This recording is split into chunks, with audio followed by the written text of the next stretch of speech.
Shalom, selamat pagi Bapak Ibu Saudara sekalian. Selamat kita berjumpa kembali dalam acara atau program Renungan SOS. Puji Tuhan, mengawali renungan kita ini kita satu dalam Bapa di surga. Bapak Tuhan, kalau pagi indah ini kembali kami boleh ada di hadirat-Mu. Kami mengucap syukur buat perlindungan Tuhan di sepanjang malam yang sudah kami lewati. Tuhan memberikan kami tiduran yang nyenyak. Terlebih ini kami mengucap syukur karena oleh kemurahan-Mu juga Tuhan Engkau boleh bangunkan kami dengan keadaan roh, jiwa, dan tubuh yang diberkati oleh Tuhan. Terima kasih Tuhan. Mari Roh Kudus tolong kami yang menyampaikan renungan ini maupun yang mendengarkan. Berikan kami kemampuan untuk menangkap pesan-pesan Tuhan melalui renungan yang akan kami dengarkan. Terima kasih Bapak, di dalam berkat nama Yesus. Kami sudah berdoa dan mengucap syukur, kami mulaikan renungan ini. Haleluya. Amin. Bapak Ibu Saudara sekalian, kita akan melanjutkan renungan kita. Sekarang kita masuk pada bagian siapakah namanya. Ya. Kemarin kita sudah membahas tentang siapakah Tuhan. Ya. Tuhan itu bukan sesuatu yang abstrak dan tidak ada. Tuhan itu sesuatu yang nyata dan dia memang ada. Ya, dia itu memang ada. Ya. Nah, kalau berbicara tentang Tuhan, ini betul-betul satu keberadaan. Dia ada. Ya. Kemarin kita sudah membahas siapakah Tuhan. Tuhan itu ya adalah sang keberadaan. Ya, dia ada. Ya. Kemudian yang kedua adalah Tuhan itu pencipta kita. Ya. Kemudian yang ketiga, Tuhan itu berdasarkan nas pokok kita Roma 10 ayat 13, barang siapa berseru kepada nama Tuhan, ia akan diselamatkan. Ya. Kata diselamatkan berarti manusia ada masalah. Ya. Makanya barang siapa berseru kepada nama Tuhan, dia akan diselamatkan. Yang ketiga, Tuhan itu adalah penolong kita, ya. Mari kita lihat dulu Mazmur 121. Ya, Tuhan itu adalah penolong kita. Ya. Tuhan itu sang keberadaan. Dia tidak nampak secara kasat mata, tapi dia ada. Dia menjadi tidak terlihat oleh kasat mata karena manusia sudah jatuh ke dalam dosa. Jadilah Tuhan itu yang transenden, tidak terlihat secara kasat mata. Tadi saya katakan Tuhan yang ketiga adalah Tuhan itu penolong kita.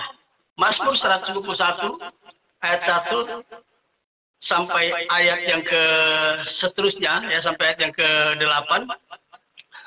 Di sini Mazmur 121 ya, nyanyian siarah. Demikian bunyi firman Tuhan. Aku melayangkan mataku ke gunung-gunung. Dari manakah akan datang pertolonganku? Ya. Pertolonganku ialah dari Tuhan yang menjadikan langit dan bumi. Ayat 1 dan ayat 2 jelas dikatakan bahwa Tuhan itu bukan hanya satu keberadaan yang betul-betul ada. Melainkan dia juga adalah Tuhan itu pencipta kita. Ya. Kejadian 1, 26, 27 menjelaskan itu. Ya.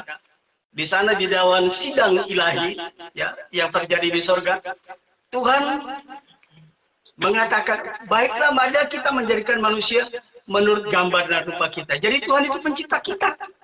Maka pengkhotbah berkata, pengkhotbah 12 ayat 1, ingatlah akan penciptamu di masa mudamu, sebelum datang hari-hari yang engkau katakan di dalamnya tidak ada keenakan. Ya, tidak ada kesenangan, sakit penyakit, penderitaan. Ya. Kemudian yang ketiga, tadi dikatakan Tuhan itu penolong kita. Ya, Mazmur 121 berkata apa? Ya, aku melayangkan mataku. Ya, ayat ini sudah diangkat, dirilis menjadi sebuah lagu. Ya, ku melayangkan mataku ke gunung-gunung. Dari manakah akan datang pertolonganku? Pertolonganku datangnya dari Tuhan yang menjadikan alam semesta. Amin, saudaraku. Dia takkan membiarkan kakiku goyah dan seterusnya dan seterusnya. Jadi pertama, Tuhan itu memang tidak nampak secara kasat mata karena karena sebagai akibat dosa Tuhan tidak dapat lagi berpandangan face to face. Menjadi Tuhan yang transendental. Kemudian yang kedua, Tuhan itu adalah pencipta kita. Ketiga, Tuhan itu penolong kita. Ya. Dan Tuhan itu adalah permulaan segala sesuatu. Sebelum adanya Tuhan, belum ada sesuatu. Ya. Jadi Tuhan itu permulaan segala sesuatu. Ya. Ini yang perlu kita pahami. Kejadian 1 ayat 1 dan Yohanes 1 ayat 1 sama bunyinya. Pada mulanya Allah. Ya. Jadi Allah itu permulaan segala sesuatu. Yahweh, Tuhan itu permulaan segala sesuatu. Sebelum ada sesuatu, sebelum adanya Tuhan, ya, tidak ada sesuatu. Sebab segala sesuatu kita lihat secara kasat mata itu hasil, ya, hasil dari apa? Karya Tuhan, ciptaan Tuhan. Ya, dan Tuhan menciptakan dari yang tidak ada menjadi ada. Kreatio ex nihilo. Apa yang kita dapat secara kasat mata itu dari yang tidak ada menjadi ada. Kata bara itu menciptakan dari yang tidak ada menjadi ada. Itulah dahsyatnya Tuhan kita. Haleluya. Nah, kita kemarin sudah pelajari tentang Tuhan itu siapa. Kemudian kita masuk kepada bagian kedua, siapakah namanya, nama Tuhan. Di zaman perjanjian lama, kurang lebih 4.000 tahun. Ada 4 orang yang pernah bertanya siapa nama Tuhan.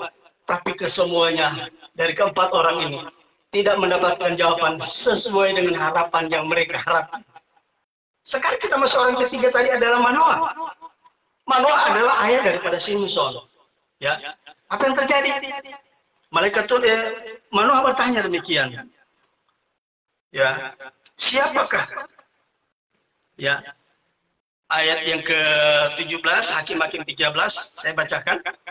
Kemudian berkatalah Manoah kepada malaikat Tuhan. Tuhan di sini semuanya huruf kapital. Ini merujuk kepada Yahweh atau Tuhan itu sendiri, ya. Kemudian berkatalah Manoah kepada malaikat Tuhan itu, siapakah namamu? Sebab apabila terjadi yang kau katakan itu, maka kami hendak memuliakan engkau. Ya. Sebab pada waktu itu bangsa Israel sedang diperhamba, dijajah, ditawan oleh bangsa Filistin. Maka malaikat Tuhan datang akan memberitahukan bahwa mereka akan mendapatkan anak, padahal istri Manoah mandul. Tapi ini kata malaikat, engkau akan mengandung, lahirkan seorang anak laki-laki, dan dia akan membebaskan umatku, kata malaikat Tuhan, dari bangsa yang menindas mereka. Kemudian Manoah bertanya, kalau begitu siapa namamu?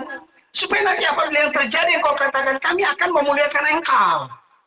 Ayat 18, Hakim-Hakim pasal 13. Tetapi jawab malaikat Tuhan itu kepadanya, mengapa engkau juga menanyakan namaku? Ya. Malaikat Tuhan bertanya, kenapa juga? Ya, kalau saya pakai bahasa Jakarta, ngapain juga lu nanyain nama gua? Ya. Ngapain? Kenapa Anda bertanya tentang nama saya? Engkau adalah orang yang ketiga, tapi tidak dikatakan begitu, ya.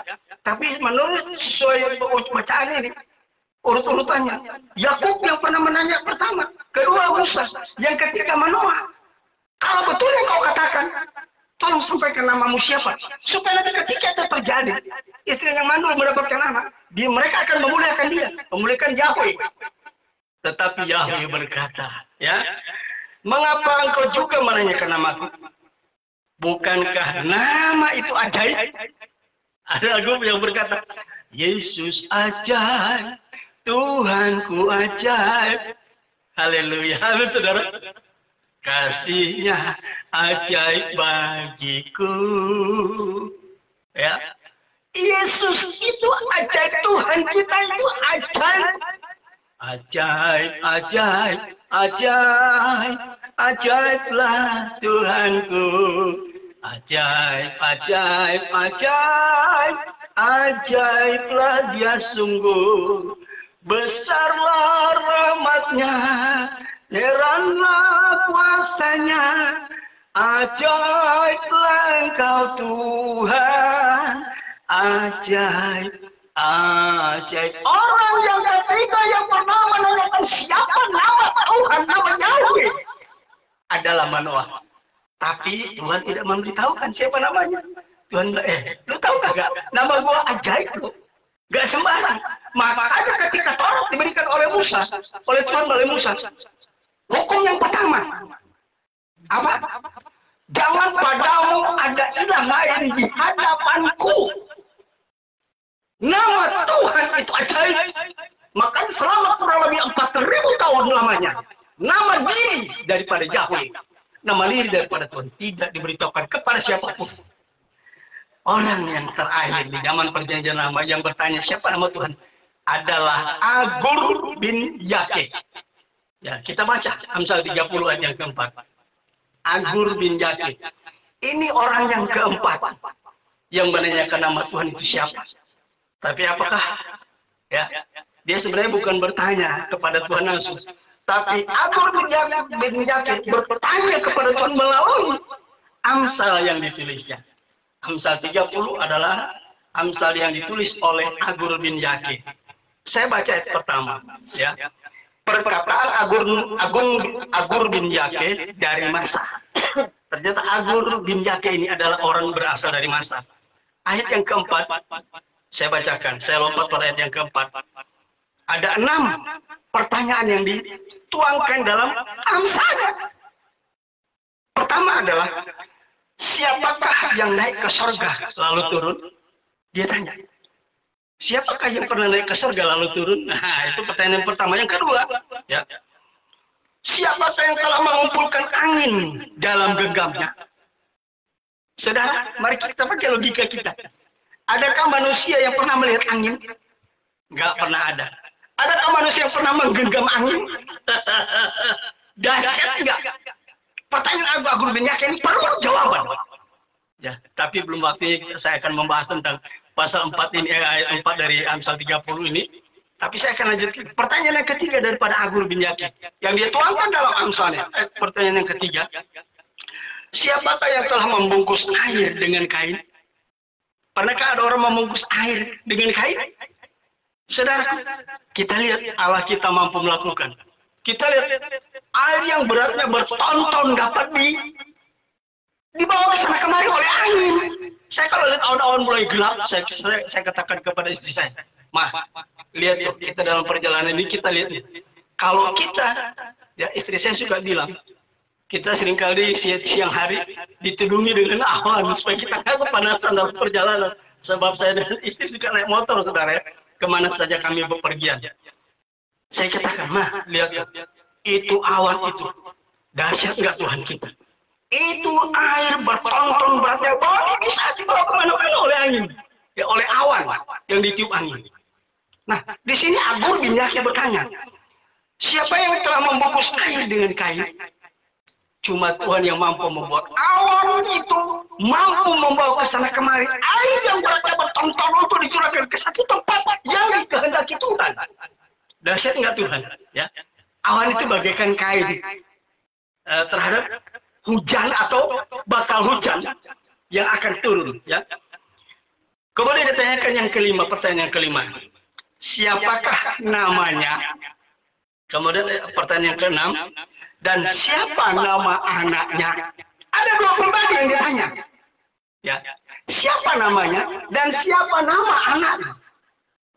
Agur bin Yake pun dari ke-6 pertanyaan, 2 pertanyaan berhubungan berkenaan dengan Tuhan. Dia tidak tahu, saudara. Nah, hanya hamba-hamba Tuhan yang tahu. Dari mana hamba Tuhan itu tahu?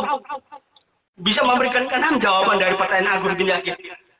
Melalui inspirasi dan iluminasi Roh Kudus. Ya, nah, baik, kita lanjutkan. Itulah keempat orang yang pernah bertanya tentang nama Tuhan itu siapa dan siapa nama Tuhan. 4 orang ini pernah bertanya, Tuhan tidak memberikan jawaban yang real sesuai dengan harapan mereka. Jawaban yang paling indah dari keempat orang ini yang Tuhan berikan adalah kepada Manoah. Kenapa lu nanyain nama? Lu nanyain nama gua. Lu tahu kagak? Seperti bahasa Jakarta. Lu tahu kagak? Namaku itu ajaib. Selama 4.000 tahun namanya di zaman perjanjian lama, mengapa Allah tidak pernah Yahweh belum pernah menyatakan nama dirinya? Alasan pertama, nama itu ajaib. Alasan kedua, belum waktunya Allah menyatakan siapa namanya. Baru di perjanjian baru nama Yahweh, nama Tuhan itu dipublikasikan kepada pertama publik Yahudi, kedua kepada kita juga melalui Alkitab kepada segala bangsa. Nah, saudaraku, mari kita akan masuk pada bagian berikutnya. Ya, pada bagian berikutnya kita akan melihat nama-nama Tuhan di zaman PL. Ya, nama-nama Tuhan di zaman PL. Kita lihat, ya. Tapi sebelumnya saya akan menguraikan dulu tentang satu hal, ya. Nama-nama Tuhan dalam PL, ya. Di dalam bahasa Ibrani terdapat dua kelompok nama-nama ilahi, ya, yang diterapkan bagi Tuhan. Yang pertama, kelompok yang pertama adalah nama-nama ilahi yang diawali dengan kata El. Ya, misalnya El Shaddai, El Olam, El Gibor, El Elyon, ya. Itu nama-nama ilahi yang diawali dengan kata El. Kemudian yang kedua, nama-nama ilahi yang diawali dengan kata Yahweh. Ya. Yahweh, Yahweh Jireh, Yahweh Nisi, Yahweh Shalom, dan sebagainya. Nah, sekarang kita akan lihat nama-nama ilahi, ya, nama-nama ilahi yang diawali dengan kata El. Yang pertama, ya, kita akan masuk. Yang pertama, kita buka Kejadian 14 ayat yang ke-19.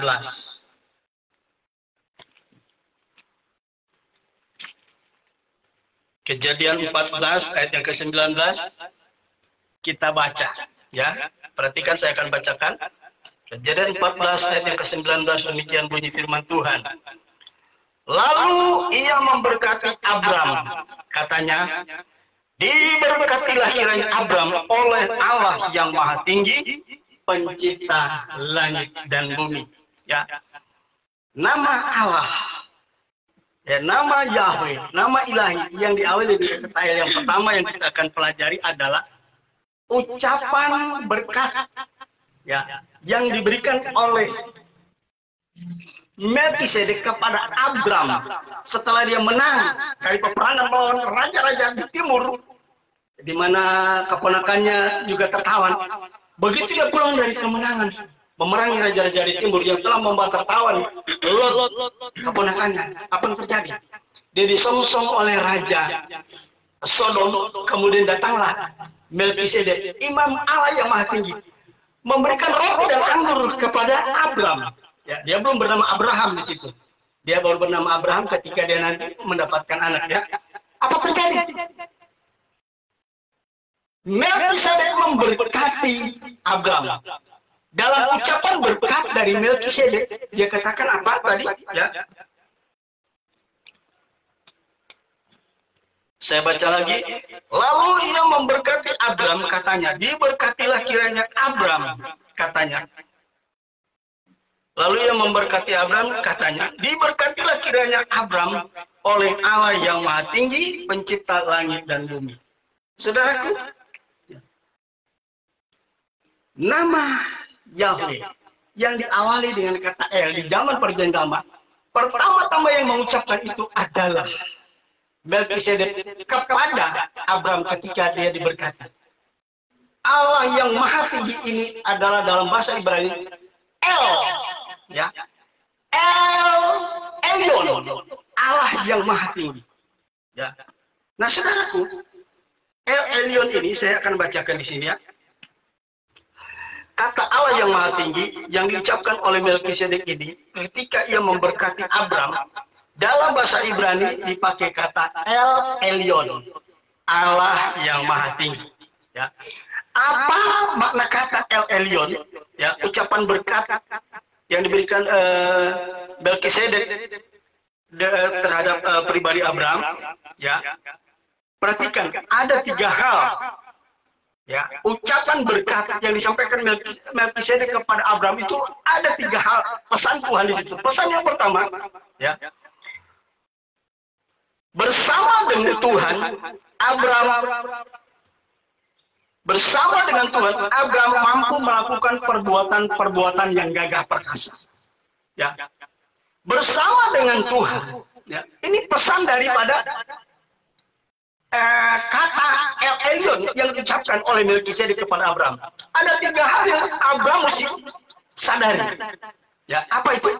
Bersama dengan Tuhan, Abraham mampu melakukan hal-hal yang gagah perkasa. Bayangin, 4 raja dilawan oleh Abraham cuma memiliki pasukan 318 orang. Ya. Dia mengalahkan raja-raja di timur yang memerangi raja Sodom. Ya, yang membawa juga Lot tertawan cuma dengan 318 orang. Ya, itu pesan yang pertama. Kalau dia bisa melakukan itu karena Tuhan. Ya. Elyon itu Abraham melakukan hal-hal yang gagah perkasa. Mazmur 106 ayat 14 dan Mazmur 108 ayat 14 sama bunyinya. Bahwa serta dengan Allah kita lakukan perkara yang besar, bahwa serta dengan Allah kita hadapi semua. Allah akan menginjak-injak segala musuh kami. Pekerjaan besar terjadi, bahwa serta dengan Allah. Amin, saudara. Itu ayat sama dua-dua. Mazmur 6 ayat 14, Mazmur 108 ayat 14. Ya. Mazmur 60 ayat 14 dan Mazmur 108 ayat 14. Dua-dua ayat ini sama. Dua-dua dari pasal ini adalah Daud yang menulisnya. Kemudian pesan yang kedua dari kata Elyon yang diucapkan Melkisedek kepada Abraham adalah melalui peperangan itu, yang melalui peperangan Abraham dengan keempat raja-raja di timur itu, Tuhan menggenapi salah satu dari 8 janji Tuhan yang telah diucapkannya kepada Abraham, yaitu janji Allah yang kelima. Janji Allah yang kelima kepada Abraham dari 8 janji adalah apa? Mari kita lihat ya, Kejadian 12. Ya. Mari kita lihat Kejadian 12. Dari 8 janji yang diberikan ke Tuhan kepada Abraham, janji yang kelima digenapi oleh Tuhan melalui peperangan yang dihadapi oleh Abraham dengan 4 raja-raja di timur. Kejadian 12 ayat yang kedua, ayat yang pertama, saya akan bacakan. Berfirmanlah Tuhan kepada Abraham, pergilah ke negeri, dari negerimu dan dari saudara-saudaramu dan dari rumah bapamu ini ke negeri yang akan kubertunjukkan kepadamu. Aku akan membuat engkau menjadi bangsa yang besar dan memberkati engkau serta membuat namamu masyhur. Ya. Elyon, Tuhan yang Maha Tinggi. Pada waktu Abraham berperang melawan 4 raja di timur, raja-raja di timur yang telah membawa perlawan dengan peperangan mereka, apa yang terjadi? Di situ Tuhan meninggikan, Allah yang Maha Tinggi meninggikan Abraham. Ya. Allah yang meninggikan Abraham cuma dengan 318 orang mampu mengalahkan, ya, mampu mengalahkan 4 pasukan perang dari 4 raja. Kita lihat kalau Allah yang meninggikan, luar biasa saudara. Dia mampu mengalahkan mereka. Allah meninggikan di situ janji, dari 8 janji, janji yang kelima Tuhan genapi. Apa itu? Allah membuat nama Abraham masyhur. Sebelum terjadi peperangan Abraham bersama dengan 4 raja-raja yang mengalahkan Sodom, apa yang terjadi? Abraham tidak dikenal. Melalui peperangan itu, dia menang. Allah yang meninggikan nama daripada Abraham. Ada 5 raja itu, 4 raja itu mengenal Abraham. Masyhurlah nama Abraham. Nama Abraham. Dahsyat nggak? Tuhan yang Abraham sama dengan Tuhan kita. Dia akan meninggikan kita ketika kita melakukan kebenaran firman Allah. Ya. Dengan 318 orang yang terlatih. Mari kita latih diri untuk beribadah. Latihlah dirimu beribadah. Kenapa? Sebab ibadah itu mengandung janji untuk hidup yang sekarang maupun hidup yang akan datang. Latihlah diri kita. Melatih dalam segala hal. Latih beribadah, latih berdoa, ya, segala macam. Ya. Kemudian yang ketiga, Melalui peperangan Abraham tersebut Tuhan ya menyatakan bahwa tidak ada yang lebih tinggi dari dia.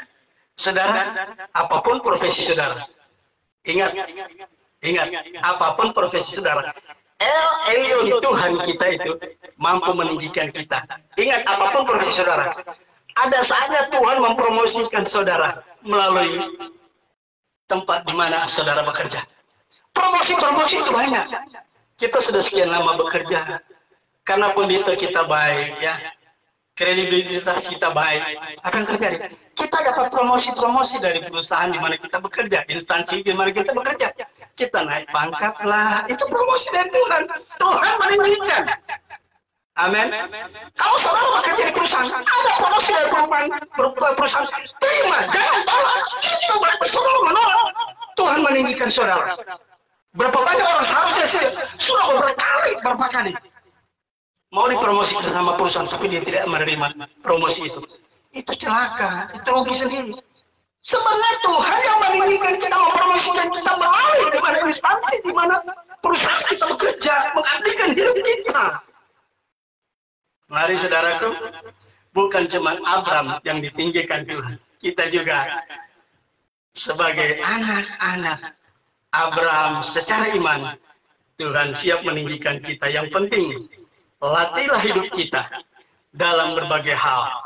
Kiranya Tuhan menolong, memberkati kita di pagi yang indah ini.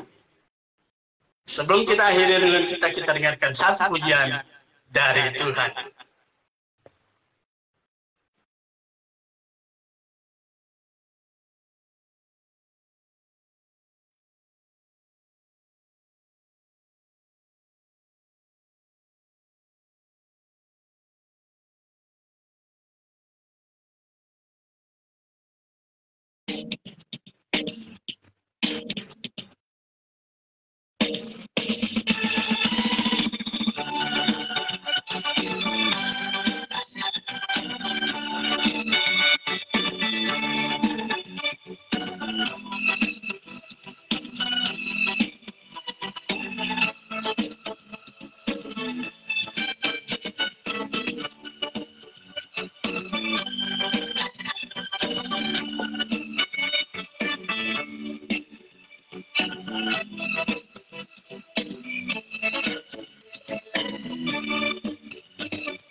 Begitu besar kasih Allah pada kita.